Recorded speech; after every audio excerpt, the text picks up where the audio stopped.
really kind of worried about what Mayweather's doing, but you almost have to start your own promotion company just to then have a chance.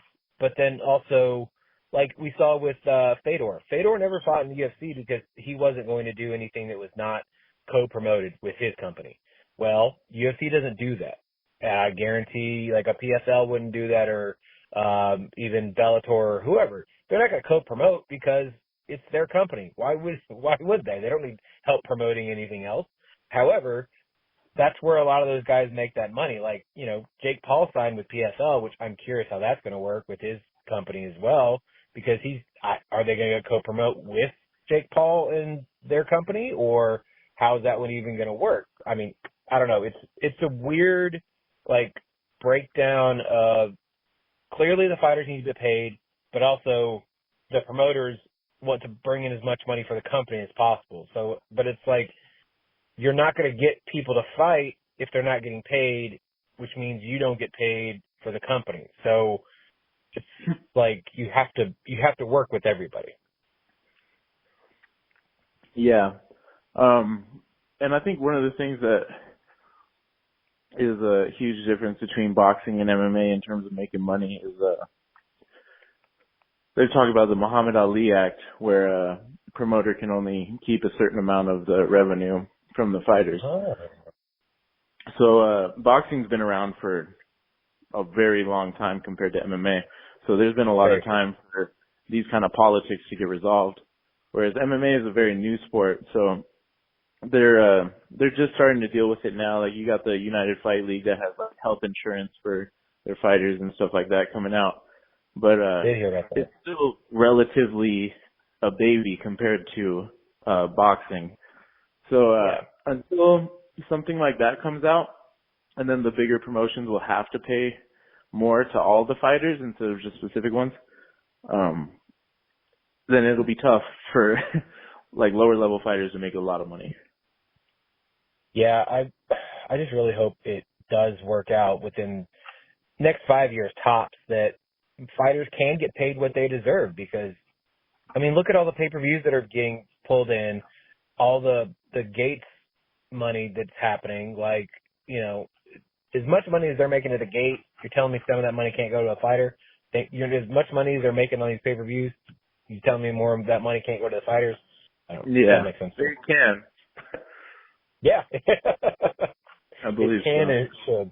Well, yeah, we're talking about like the highest level promotions that are backed by millions, if not billions of dollars. You know what I mean? The lower level promotions, like the regional ones, I feel more for those guys because they got to pull more money out of nowhere, kind of. So, but the higher level promotions, they could pay more like the NFL. Oh, of course, because people think MMA, or they don't think MMA, they think UFC. So when they don't think football, they think NFL. They don't think pro wrestling, they think WWE. Like, that's just what it is. Like, that's the connection it is. Even though now football you have the USFL, you have the XFL that are actually coming back for a second season. So now you actually have competition. But again, how much are they pulling in money-wise? Like, The Rock is only going to front so much of that money.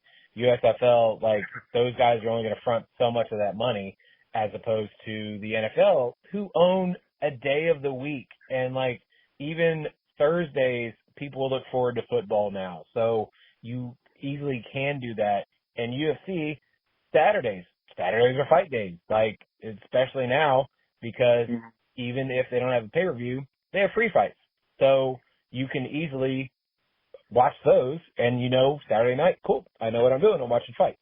But if you have that kind of income on that end, you do need to pay more. I completely understand where you're coming from with the regional fights. Like, how do those guys get paid more? Because you're only getting so much out of sponsors that they are, like you said, got to pull money out of thin air. Basically, yeah. Yeah. So, yeah, I feel for those guys, but, yeah, higher level promotions is what I'm targeting in my argument. Yeah, same, yeah. Because, again, they have the money. They just aren't using it properly. So. Yeah. So, I have a segment on the show I call the 5 count. It's 5 rapid fire questions. Just answer as quickly as possible. Okay, but here, let me sit down right quick. Running up the stairs. You focus in on it. I was eating some dragon fruit. Pardon me. No, you're good. Okay, let's go. All right. Favorite cheat meal? Favorite cheat meal? Tacos. Oof, that's a good one. If you owned a liquor company, brewery, winery, or coffee shop, which one would it be and what would the name be? Oh man, wait. Liquor company, brewery, coffee shop, Or winery? or winery. Okay. Man. I think it would be, I don't know, actually. I was going to say in Albuquerque, opening up a coffee store could be profitable, but nah, a liquor store would definitely be profitable in Albuquerque. I don't know, maybe like Tornado Liquors or something like that, Cyclone Liquors, I don't know. I like that. I think that could work. Hey, Favorite sport? It's not bad. Yeah, favorite sport besides MMA? I don't. Oh, I don't like no them. sport. No, I don't really like them that much. Yeah, I don't like watching other sports really. I watched those crazy ski jumps where they jump like 500 meters with skis. Yeah. That was pretty cool. But other than that, I don't really know. Okay, then I'll ask this. Who was your favorite band growing up and who's your favorite band now? My favorite band? Yeah. Man. Growing up, it was probably like in middle school and like early high school, it was probably Rise Against. That's awesome. Huh? Because they put on a good show. I've seen them. I'm sorry, I couldn't hear that. Oh, I was saying they put on a good show. I've seen them live. Oh, have you? Yeah. Oh, yeah. I think they played with Rage and Muse and some other people out in LA once. Okay, yeah, I used to like them a lot. But now I'm convinced that T-Pain is the greatest artist of our generation. I can see where that argument is valid because dude, have you heard him sing? Like actually sing? No. I'm gonna send you something after this interview, and it's gonna blow your mind. Wow, I love that. I love having my mind blown with stuff like that. I mean, he's got his own app. Everybody used auto-tune after him. I mean, I can understand where you're coming from. Dude, and they didn't even know, dog. They didn't even know that underneath that auto-tune he could sing like that. Wow. Anyway, I'm gonna go off on a tangent. Let's go to the next one. Wow. That's good. You're good. Who inspires you? Who inspires me? Yes. I'd say the most inspirational people that were at the core of my inspiration when I was coming up and still inspire me are all the fighters that have come up out of New Mexico, like Dotson, Holly Holm, Carlos Condit, Johnny Tapia.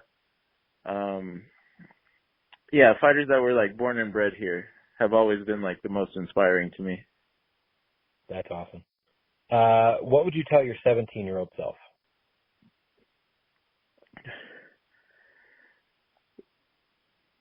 17-year-old self?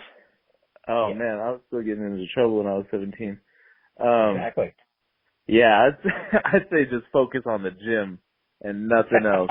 Train as many times as you can per day. Boom. Yeah, yeah. I mean, 17, we're all kind of dumb and we don't really know what we're doing. So yeah. Yeah, for sure. Yeah, it was a crazy time. Now, if people wanted to find out more about you, follow you online, watch your fights, how can they do all the things? Yeah, definitely check out my Instagram at Tornado Style. And then my name is Jesse Tafoya. You can search for fights online. You can search for fighter profiles and stuff like that through my name on Google. Easy enough. Jesse, thank you so much for your time. I can't wait to see where you end up next in your career and what happens. I appreciate it, man. Thank you. No problem. Thank you, sir.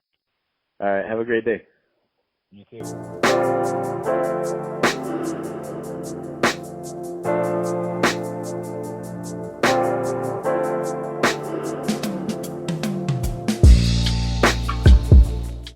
Thank you so much, Jesse, being on the show. Again, it was such a fun conversation. He is going to be on the rise, and anybody training at Jackson Wink is just under the learning tree of so much knowledge that there's no way he's not soaking up some of that. So thank you again, Jesse, for being on the show. And again, make sure to sign up for the newsletter. You get to find out even more about Jesse. You get to find out even more about your favorite podcast, all about beer, coffee, booze, and Brewsers. And also make sure to follow us on the social medias. It is Brewsers Pod. That is BREWSCRSPOD on the Instagram, the Twitter, and the Threads. And if you want to send us an email, it is brewserspod@gmail.com. We also have a Reddit. We have a YouTube. We have a Facebook. Just go check out Brewsers Pod anywhere and everywhere. We are there. And if you want to follow me directly, it is Roadie John. That is RODIEJON. Roadie John is the name on the Twitter and on Untappd. So if you want to find out what I'm drinking, maybe we can have a beer together. You never know. That's cheers.